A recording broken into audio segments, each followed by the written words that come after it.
Hey, this is Billy, the permaculture pimp daddy from Perma Pastures Farm, and today we are going to be getting these little guys, these meat birds, their first day in the chicken tractor on steroids.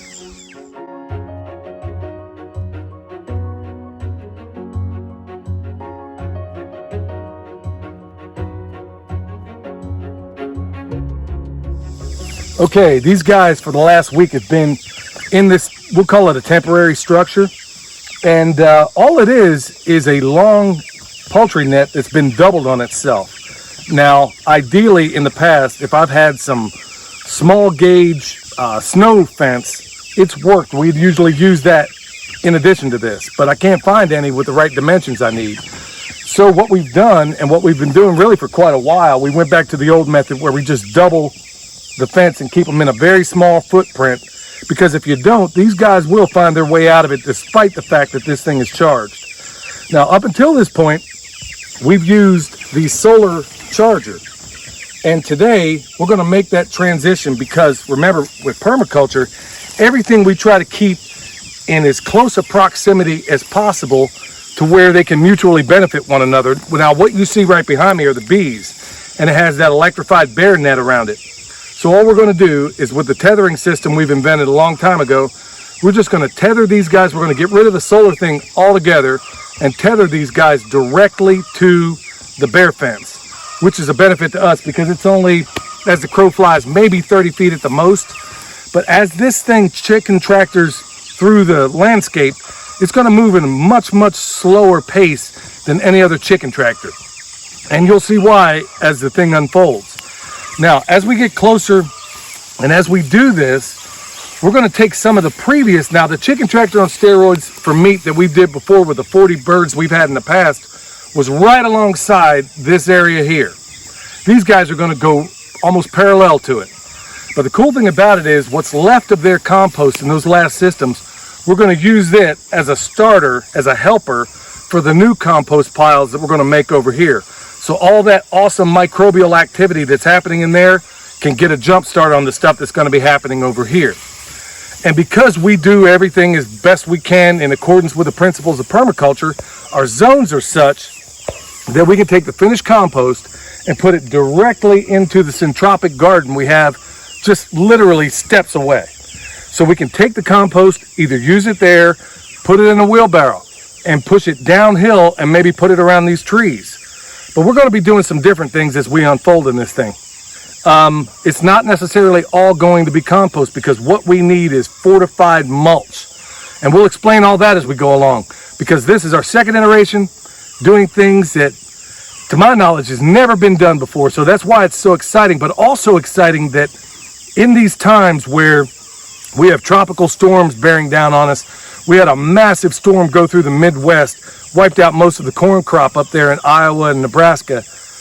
Right now, I think all of us ought to be thinking about alternative ways, productive ways in which we can feed our stock. And folks, that's what we've been doing, but we're going to take it, we're going to kick it up a little bit more in this process. So with that said, it's time to get everything set up and get these guys out because they are anxious.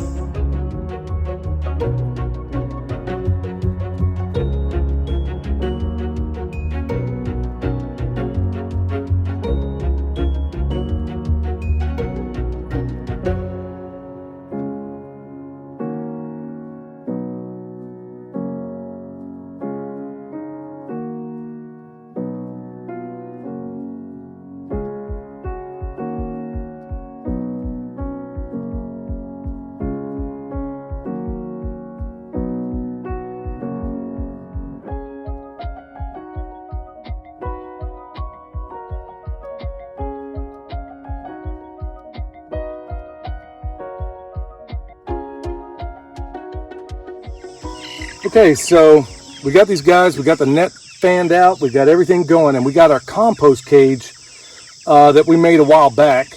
And it has, just so you know, it's basically some welded wire fence, and right alongside it we have some 1x1 hardware cloth that's attached to it with some wire. So this way, this is one of the mistakes we made early on where most of the material was falling out. So we combine these two where everything stays in. Okay, we've done the math on this whole thing, and we know that a foot high, this is actually a little more than a foot, about 16 inches, about a foot high of material in here will give us about a cubic yard of compost when it's all said and done. But we'll keep adding material to this every day. So what's going to happen now, we're going to let these little chickies out, and their bedding that they've been, you know, doing whatever chicks do for the last week, it's going to be the base. And then we're going to put their food on top. There's a bunch of different ways you can go about this. We got some leftover pumpkin and whatever food scraps you can find, you can throw in there. Now, we do have leftover food scraps from the pigs that were here. We're going to put that in there too. Who cares if it's rotten? It doesn't matter. It's going to compost after a while anyway. And also, the last day that they've had on their store-bought feed, it got wet last night because it rained, which is cool because I was going to ferment some stuff anyway. So we'll put that on top. These guys, it's going to take them a minute to figure out, but they're a quick study. Now, in addition to that, we're also going to put little planks on 3 sides of this. It's going to take them a minute to figure out, but we're going to counter the natural curiosity of these birds. Right now, they just want to get out of there, and that's where we're going to start and get everything else added to it.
Okay, so these guys are awfully excited to be outside and in their newfound space.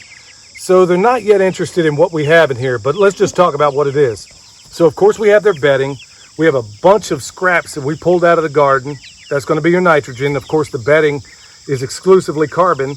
And then we were using their store-bought feed prior to this. And so it got wet last night. Like I said, I was going to ferment it anyway for the singular purpose is that once you put that bedding in here, if you don't ferment the food, it's just going to fall between the cracks.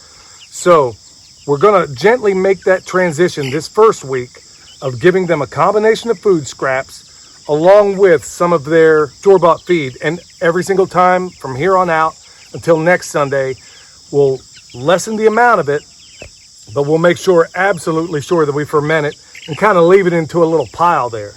Now, as they come out in the morning, right now they have so much area, they're so excited about where they are, they're not demonstrating a whole lot of interest in this, but during the day, their natural curiosity will take over. They're wanting to scratch, the whole 9 yards is going to take over, and they're going to jump in here.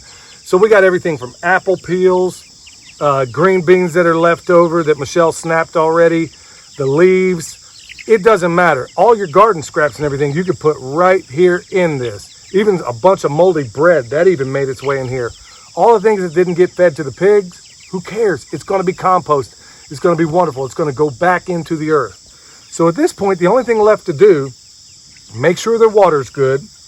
And I'm going to explain in the future why I choose this particular waterer for this particular system.